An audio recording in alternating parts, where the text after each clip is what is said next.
Assalamualaikum warahmatullahi wabarakatuh.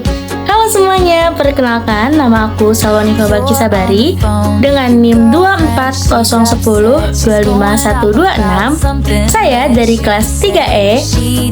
Oke, hari ini saya akan mempresentasikan hasil RPP yang telah saya kerjakan yang berjudul Energi di Sekitar Kita. Yang pertama yang akan kita bahas adalah identitas mata pelajaran. Apa aja sih yang ada di dalam RPP yang saya buat ini? Yang pertama itu, yang RPP yang saya buat adalah mata pelajaran ilmu pengetahuan alam, atau biasanya sekarang disebut juga dengan IPAS. Kelas yang saya ambil adalah kelas 4, semester ganjil. Lalu topik yang saya ambil adalah bentuk-bentuk energi seperti energi panas, cahaya, energi gerak, bumi, dan juga energi listrik. Lalu selanjutnya, yaitu ruang lingkup materi. Ruang lingkup materi yang saya bahas itu adalah tentang mengamati dan juga mengidentifikasi fenomena energi melalui benda-benda di sekitar kita. Contohnya seperti kipas angin, lilin, dan juga senter. Oke, alokasi waktu yang saya gunakan adalah 2 kali 45 menit. Nah, selanjutnya itu ada capaian pembelajaran. Ada yang tahu nggak sih capaian pembelajaran itu apa? Yap, aku bakal ngejelasin dikit-dikit. Jadi, capaian pembelajaran itu merupakan kompetensi pembelajaran yang harus dicapai peserta didik di setiap kelas setelah berakhir. Nah, capaian pembelajaran itu mencakup apa aja sih? Jadi, capaian pembelajaran itu mencakup pengetahuan, lalu keterampilan, dan sikap yang berbentuk narasi. Jadi, cuma satu paragraf doang biasanya capaian pembelajaran ini. Nah, capaian pembelajaran ini adanya biasanya di kurikulum Merdeka. CP ini menggantikan kompetensi inti dan juga kompetensi dasar. Karena biasanya di setiap RPP dulu, itu biasanya adanya kompetensi dasar dan juga kompetensi inti. Namun, RPP saya ini menggunakan kurikulum Merdeka, jadi menggunakan capaian pembelajaran. Seperti itu. Oke, kita masuk aja ya. Langsung, capaian pembelajaran yang saya ingin capai, yaitu peserta didik mampu mengidentifikasi, mengkelompokkan berbagai bentuk energi seperti energi cahaya, energi panas, gerak, bunyi, listrik. Serta, peserta didik dapat menjelaskan proses sederhana perubahan bentuk energi dalam kehidupan sehari-hari. Oke, jadi tujuan pembelajaran kali ini yaitu yang pertama, menjelaskan pengertian dan juga macam-macam bentuk energi. Yang kedua, membandingkan karakteristik dasar setiap bentuk energi melalui eksperimen. Lalu yang ketiga, menganalisis hasil pengamatan dan juga membuat kesimpulan secara mandiri. Yang keempat, menumbuhkan rasa ingin tahu, kerjasama, tanggung jawab, dan juga kesadaran masing-masing untuk menghemat energi. Selanjutnya, model pembelajaran yang saya gunakan itu adalah Discovery atau Inquiry Based Learning. Kenapa sih saya memilih model pembelajaran ini? Alasan saya memilih model pembelajaran ini adalah model ini mendorong siswa untuk menemukan sendiri konsep energi melalui fenomena nyata atau eksplorasi secara langsung, sehingga pembelajaran ini menjadi lebih bermakna dan aktif. Biasanya, jika seorang siswa melakukan percobaan sendiri, melakukan eksperimen, lalu memiliki pengetahuan sendiri, itu biasanya siswa itu akan cepat nempel. Oke, selanjutnya ada model pembelajaran. Model pembelajaran yang saya gunakan dalam RPP ini adalah Discovery atau Inquiry Based Learning. Alasan saya menggunakan model pembelajaran Discovery Inquiry Based Learning ini adalah model ini dapat mendorong siswa untuk menemukan sendiri konsep serta pemahaman energi itu sendiri melalui fenomena nyata seperti eksperimen dan juga eksplorasi secara langsung, sehingga pembelajaran menjadi lebih bermakna dan juga lebih aktif. Jadi, siswa itu jadi lebih mudah memahami materi saat eksperimen dikarenakan metode ini memungkinkan mereka mengalami secara langsung atau biasanya disebut juga dengan hands on. Jadi mereka mengamati sendiri, menganalisis, lalu menarik kesimpulan. Jadi mereka tuh dapat mengubah konsep abstrak menjadi nyata dan juga seru, sehingga meningkatkan aktivitas serta pemahaman yang mendalam, yaitu learning by doing dibandingkan hanya mendengarkan saja. Ya, selanjutnya ada pendekatan pembelajaran. Pendekatan pembelajaran yang saya gunakan yaitu saintifik, yaitu mengamati, menanya, mencoba, menalar, dan juga mengkomunikasikan. Alasan saya menggunakan pendekatan pembelajaran saintifik ini karena saya ingin membantu siswa membangun pemahaman ilmiah secara sistematis berdasarkan data hasil pengamatan benda-benda di sekitar mereka. Baik, jadi selanjutnya ada langkah-langkah pembelajaran. Baik, langkah pembelajaran yang pertama yaitu stimulation atau stimulasi. Nah, di sini saya akan membagikan pretest kepada siswa. Lalu, saya sebagai guru akan memberikan pertanyaan otomatik seperti, ada yang pernah dengar gak sih kata energi itu apa? Energi itu apa sih? Nah, lalu setelah siswa sudah diberikan pretest dan siswa sudah mengerjakannya, silakan dikembalikan lagi kepada guru, kepada saya sebagai guru. Nah, guru itu bertanya kepada siswa, ada yang tahu nggak bentuk energi itu di sekitar kita tuh contohnya apa aja? Atau mungkin ada yang tahu nggak lilin itu menghasilkan energi apa ya? Sambil gurunya tuh memperlihatkan si gambar lilinnya. Di tahap stimulasi ini, guru melakukan demonstrasi secara langsung di depan siswa. Seperti misalnya, guru itu membawa kipas angin, lalu siswa merasakan adanya udara yang bergerak dan mendengarkan bunyi. Nah, atau mungkin lilin. Jadi guru dulu yang pertama mendemonstrasikan. Langkah kedua yaitu ada problem statement atau mengidentifikasi masalah. Di sini guru bertanya kepada siswa, dari topik yang dari tadi kita perbincangkan, kira-kira hari ini kita akan belajar apa ya? Lalu guru akan menuliskan topik yang disebutkan kepada siswa-siswi di papan tulis. Lalu saya akan bilang, ya betul sekali anak-anak. Kita hari ini akan mempelajari tentang energi di sekitar kita. Nah, di sini guru kan sudah membagikan kelompok. Masing-masing kelompok berisi 5 orang, ada 4 kelompok. Itu sudah dibagikan dari pekan kemarin. Jadi masing-masing kelompok sudah diinstruksikan pekan lalu untuk membawa 1 kipas portable, 1 lilin, 1 korek, dan juga 1 senter. Di langkah problem statement ini, guru akan membagikan LKPD kepada siswa sebagai bentuk panduan untuk mengamati, mencatat data, menganalisis, dan juga menyimpulkan. Ya, seperti itu. Ya, di langkah ketiga itu ada data collection atau pengumpulan data. Di sini guru meminta para siswa untuk mengatur 3 meja menjadi 3 stasiun eksplorasi per kelompok itu. Jadi menggeserkan meja. Jadi mejanya itu ada 3 doang. Nah, di stasiun pertama itu ada misteri lilin. Fokus energi yang dihasilkan di stasiun pertama itu ada energi panas dan juga energi cahaya. Di stasiun kedua atau meja kedua itu berjudul stasiun kekuatan kipas angin. Nah, di situ fokus energi yang dihasilkan itu ada gerak dan juga bunyi. Di stasiun ketiga ada ada cahaya penerang. Jadi stasiun cahaya penerang gitu. Fokus energi yang dihasilkan itu di stasiun ketiga ada cahaya. Di sini guru menantang setiap kelompok untuk menjadi penjelajah energi. Ya, di situ mereka diberi misi untuk mengamati, berinteraksi dan juga mengidentifikasikan berbagai sumber energi yang dihasilkan oleh setiap benda di setiap stasiunnya tersebut. Guru juga sudah menekankan kepada murid bahwa tujuan mereka itu adalah untuk merasakan, mengamati dan mencatat jejak-jejak energi yang mereka temukan dari setiap benda di stasiun tersebut.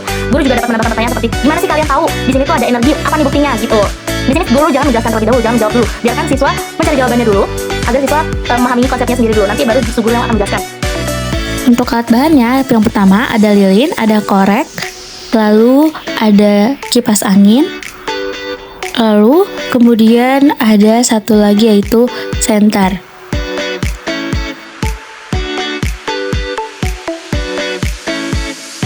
Yang pertama itu ada lilin dan kita menyalakan lilinnya menggunakan korek. Nah, saat lilin telah menyala, kita mengamati apakah ada energi panas di sekitarnya dengan cara mendekatkan telapak tangan kita. Lilin ini juga menghasilkan energi cahaya. Kemudian ada kipas angin. Kipas angin ini ketika dinyalakan, baling-balingnya akan bergerak. Jadi, kipas angin ini menghasilkan energi gerak dan juga ada suaranya seperti berikut ini.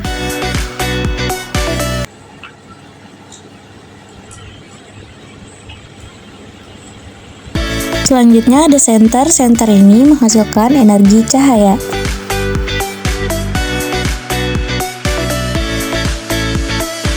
Lalu langkah keempat itu ada data processing atau pengolahan data. Di sini guru tuh mengajak kepada seluruh siswa untuk menganalisis penemuan dari identifikasi energi yang telah mereka amati di stasiun-stasiun yang tadi di langkah ketiga tersebut. Nah, guru menugaskan setiap kelompok untuk meninjau kembali catatan dari hasil eksplorasi yang telah mereka kumpulkan dari ketiga stasiun eksplorasi tersebut. Nah, di sini tuh ada tentang menganalisis dan mengidentifikasi. Kayak nanti guru tuh nanya-nanya dari semua yang kalian amati, bentuk apa aja yang kalian energi apa aja yang kalian temuin di setiap benda. Nah, nanti ada jawabannya tuh kayak saat mengamati tuh saya menemukan energi, Bu. Lilin punya energi cahaya, kipas punya energi gerak karena baling-balingnya muter. Terus habis itu senter punya energi cahaya karena bisa menerangi ruangan yang gelap gitu misalnya. Ya, di sini kan juga guru mengajak para siswa untuk mengelompokkan dan mengkategorikan. Jadi nanti guru tuh nanya, bisa nggak sih kalian kelompokin bentuk-bentuk energi yang sama? Apa sih ciri-ciri khas yang ada di kelompok energi yang kalian temuin di stasiun tadi? Terus gimana sih kalian bisa membedakan energi panas, energi cahaya, energi bunyi dan lain-lain? Nah, nanti jawaban yang diharapkan siswa itu menjawab, kita bisa ngelompokin energi, Bu. Energi cahaya itu bisa bikin terang, Bu, dari lilin dan senter. Nah, kalau energi panas itu bisa bikin badan kita hangat, Bu. Nah, kami bisa merasakan hangat dari lilin, Bu. Energi gerak itu yang bikin benda bergerak, Bu, kayak misalnya putaran kipas yang tadi, Bu, putaran kipas anginnya bergerak. Di situ juga ada suara pas lagi kipasnya muter. Nah, seperti itu. Terus guru juga akan mengajak untuk menghubungkan dan menjelaskan. Kayak misalnya, guru akan memberikan pertanyaan, gimana benda-benda ini bisa menghasilkan energi tersebut? Coba jelasin. Nanti jawaban yang diharapkan, siswa akan menjawab, benda-benda ini menghasilkan energi dengan cara yang berbeda, Bu. Lilin menghasilkan cahaya dan panas saat sumbunya dibakar. Lalu kipas angin menghasilkan energi gerak dan bunyi karena dicolok listrik yang membuat baling-balingnya berputar. Sedangkan senter menghasilkan energi cahaya, Bu, karena ada baterai di dalamnya yang menyimpan energi listrik untuk menyalakan lampunya. Jadi, ada yang dibakar, ada yang dari listrik, dan juga ada yang bersumber dari baterai, Bu. Seperti itu. Anak-anak pernah dengar kata energi tidak? Di mana ayo? Adakah yang tahu apa itu energi? Oke, baik, dengarkan bersama-sama ya. Energi adalah kemampuan suatu benda untuk melakukan usaha atau kerja. Suatu benda dikatakan memiliki energi apabila benda tersebut mampu menghasilkan gaya yang dapat melakukan kerja. Nah, di sekitar kita ada berbagai macam bentuk-bentuk energi. Kira-kira energi apa aja ya? Nah, ada energi kimia, energi listrik, energi gerak, energi bunyi, energi cahaya, dan energi panas. Energi kimia merupakan energi yang tersimpan dalam bahan-bahan kimia, seperti di makanan, di bensin atau solar, kemudian pada baterai, pada batu bara, dan sebagainya. Nah, selanjutnya energi listrik merupakan energi yang berasal dari arus listrik. Contohnya televisi yang hidup karena listrik, kemudian laptop, lampu, kulkas, dan lain-lain. Nah, selanjutnya energi gerak. Energi gerak ini merupakan energi yang dimiliki oleh benda-benda yang bergerak. Contohnya kipas angin yang bergerak, kemudian kincir angin yang bergerak, dan blender yang bergerak, serta masih banyak contoh lainnya. Selanjutnya energi bunyi. Nah, energi bunyi ini merupakan energi yang dihasilkan oleh benda-benda yang bergetar, seperti radio, trompet, gitar, dan lain-lain. Nah, selanjutnya ada energi cahaya. Energi cahaya ini merupakan energi yang berasal dari benda yang memancarkan cahaya, seperti matahari, lampu, kemudian api, dan lain-lain. Nah, selanjutnya ada juga energi panas, yakni energi yang berasal dari sumber energi panas, seperti matahari dan api. Nah, nanti di situ saat videonya sudah selesai, saya akan memberikan pertanyaan. Kayak saya akan meminta tolong untuk menyimpulkan dari video yang sudah ditampilkan tuh kesimpulannya apa sih? Nah, misalnya nanti udah ada yang jawab nih. Jadi energi itu ada energi cahaya, energi panas, energi energi cahaya, energi panas, energi gerak, energi bunyi, gitu, Bu. Terus mereka menjelaskan seperti yang mereka analisis dan mereka temui di langkah-langkah yang tadi.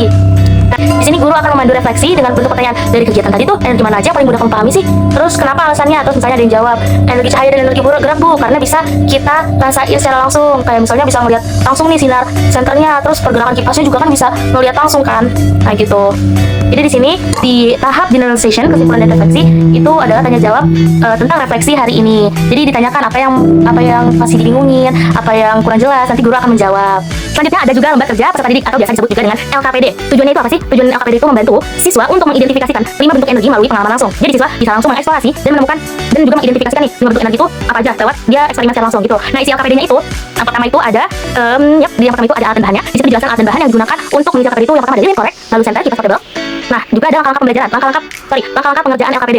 Nah, langkah-langkah pengerjaan LKPD-nya itu yang pertama, bacalah tujuan kegiatan dengan sesama. Jadi mereka tuh disuruh memahami dulu nih konsepnya, takutnya mereka miskom. Nah, yang kedua ada siapkan alat dan bahan secara tertib. Yang ketiga lakukan pengamatan sesuai petunjuk. Jadi petunjuk di sini juga ada. Jadi yang pertama ada amati lilin, yang kedua nyalakan senter, yang ketiga nyalakan kipas portable. Nah, lalu selanjutnya catat hasil pengamatan pada tabel ya atau tidak. Jadi nanti tinggal dijawab ya atau tidak pada tabel tersebut pada setiap jenis energi yang dihasilkan oleh masing-masing sumber energi. Nah, lalu di dalamnya juga ada berbagai pertanyaan analisis, yaitu pertanyaan analisisnya itu dapat mendorong siswa membedakan energi, misalnya apa bedanya energi lilin dan juga energi senter. Nah gitu, lalu selanjutnya ada kesimpulan dan refleksi. Nah di kesimpulan dan refleksi ini tempat siswa menuliskan pemahaman bahwa benda adalah alat pengumpan energi yang bermanfaat bagi manusia. Jadi refleksinya itu nanti bakal ditanya nih seberapa pemahaman mereka tuh seberapa paham sama materi yang hari ini mereka pelajarin gitu. Nanti mereka juga menyimpulkan dari yang tadi kita pelajarin itu kesimpulannya apa aja yang mereka dapat gitu. Baik, sekian presentasi hari ini. Saya Salon Fabrik Sabari izin pamit undur diri. Kurang lebihnya mohon maaf. Wassalamualaikum warahmatullahi wabarakatuh. Bye bye.